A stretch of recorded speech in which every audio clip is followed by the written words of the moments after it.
Welcome to my Vision News. Two news stories for you. Firstly, before these two news stories, an exciting football match about to start. Morocco is going to face France after 10 minutes from now. Morocco has beaten Belgium, Spain, Portugal.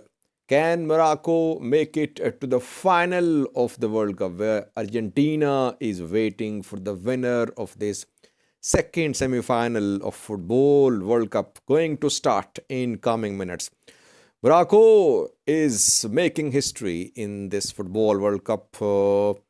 Unique way of celebrations as well by Morocco players, their family members, mothers, etc. They join Morocco players after the match, and mothers and sons they celebrate together. Let's see what happens tonight. Now, two news stories for you. First one is from Tigray. Dr. Tedros Adhanom, WHO DG, who is accused of supporting TPLF, today cut short a press briefing in Geneva. He said he received news about the death of his younger uncle and a cousin. And who killed Dr. Tedros' younger uncle and cousin? Where did the two incidents happen? Did he accuse Eritrean forces of these two murders? Secondly, PM Abiy is in the US, we know. Main purpose of the PM Abiy's visit is obviously to attend US-Africa summit. But I think he's there to seek relief for Ethiopian economy. So that is why top level meetings underway. Can he secure some relief from the US? That remains to be seen. He has held some meetings. Details for you. Firstly, viewers, Dr. Tedros is World Health Organization DG, elected for the second term a few months ago. Ethiopia opposed Dr. Tedros' second time election for this post. Eritrea opposed as well. Both Eritrea and Ethiopia, they've been trying to mobilize support for removal of Dr. Tedros from WHO. Dr. Tedros, though, has good relations with other players who are part of election of WHO DG. So he could not be removed. But we see that Dr. Tedros shares news stories, links to articles, videos about atrocities against the people of Tigray. He openly criticizes Eritrean military, Ethiopian government, that they are behind the siege which Tigray was put under. And we have seen exchange of accusation between Dr. Tedros and Eritrean Information Minister Imani Gabriel Maskal. We saw on more than one occasion the two accusing each other. Each other means Dr. Tedros accusing Eritrean government, Eritrean military, and Yemeni accusing Dr. Tedros. What happened is that in Geneva, a press briefing was due to be held about COVID-19. Dr. Tedros was there and he cut short the press briefing. He almost cancelled it. He said he was not in good shape. He had heard of the death of one of his relatives. He said his younger uncle had been murdered in Tigray. And in that incident, 50 other people were killed.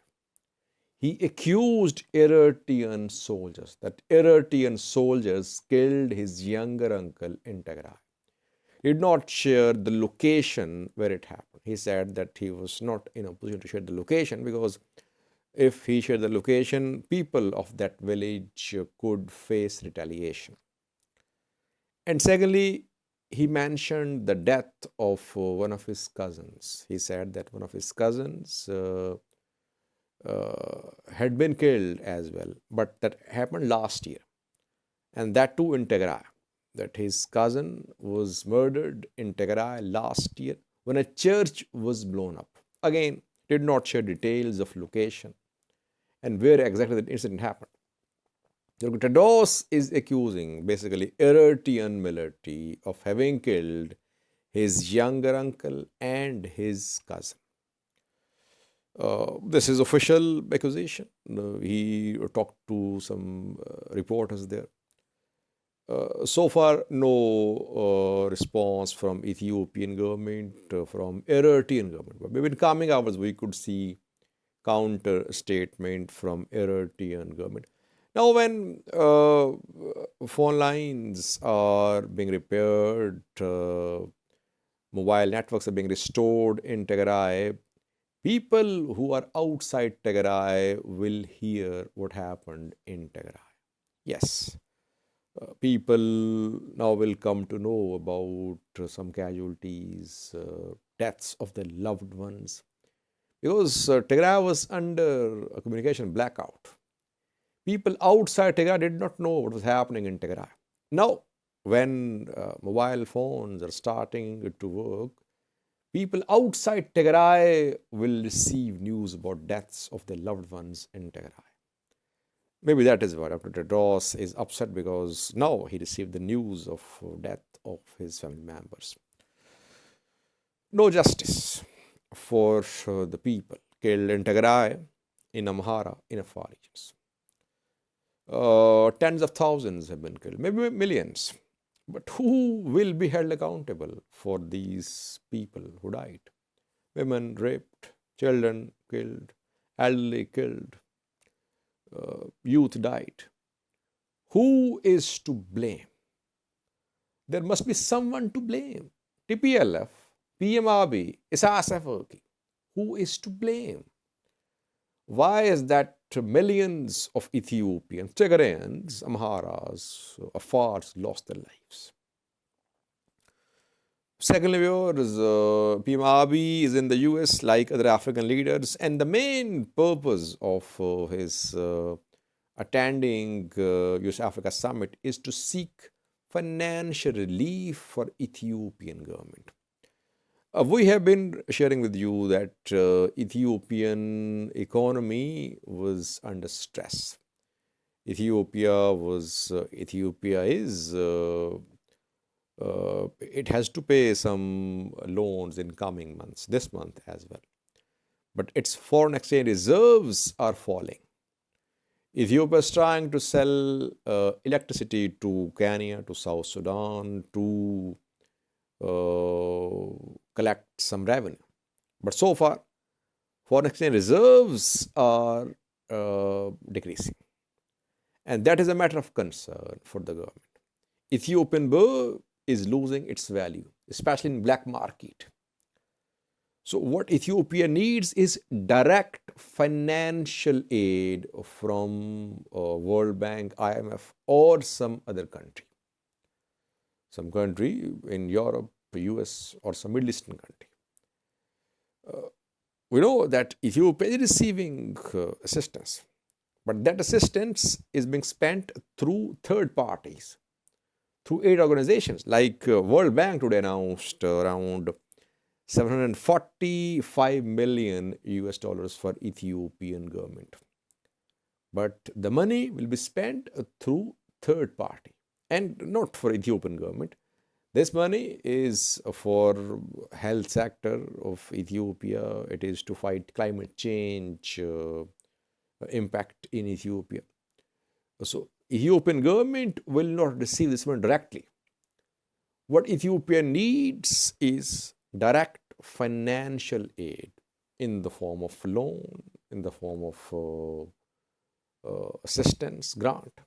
That is what PM Abiy wants to achieve in US. And secondly, loan payment rescheduling. And today PM Abiy held a meeting with the IMF managing director, and their loan payment rescheduling came under discussions, which has not been finalized by IMF. Ethiopia wants its loan payment rescheduled, which has not happened so far. Ethiopia wants direct financial aid for Ethiopian government. Yes, it is ready to receive as much humanitarian aid as possible, but it wants direct financial aid to fill its foreign exchange reserves. Can this PM Abiy's visit help Ethiopian economy? That remains to be seen. But this is top item on the agenda of PM Abiy's visit. Obviously, he wants to repair his tarnished image on international level, which is now being repaired gradually. But I think the main objective of his visit is to get financial relief for his government. Can he do that? That remains to be seen. Thank you for watching.